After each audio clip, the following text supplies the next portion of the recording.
வெளியில கௌரவத்தை 1000 பிரச்சனை உள்ளுக்குள்ள கௌரவத்தை எடு தப்பு இல்ல. 100 ஆள் விஷயம் தானே, தவறான விஷயங்கள் கிடையாது. நம்மளுக்குள்ள எந்த பிரச்சனை இருந்தாலும் கௌரவத்தை விட்டு கொடுக்கூடாது. வெளிக்குள்ள கொஞ்சம் சாதிச்சானத்துக்கு செய்யணும். நமக்கு போகணும். இதெல்லாம் பார்த்துங்க. என்னுடைய அட்வைஸ் வேற ஒன்றும் நான் தவறா போதே கட் பண்ணிட்டு வைக்காத. அதை கத்துக்க. அந்த பழக்கத்தை விட்டுருக்கு நம்மளுக்கு. ஏன்னா நல்ல விஷயமும் சொல்ல வருவாங்க. அடுத்த விஷயம் இல்ல, நீ பேக் பேசினது போது கட் பண்ணிட்டேன். அதாவது பேசி முடிச்சிட்டாங்க நினைச்சு நீ கட் பண்ணிட்டேன். ஆனா அடுத்த வார்த்தை எடுக்கிறதுக்குள்ள போன் ஆஃப் ஆயிடுச்சு. அது சொல்றேன்.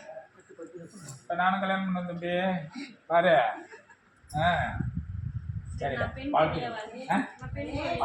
அம்மா உனக்கு சொன்ன அட்வைஸ், உனக்கு சொல்கிற அட்வைஸ் தான்.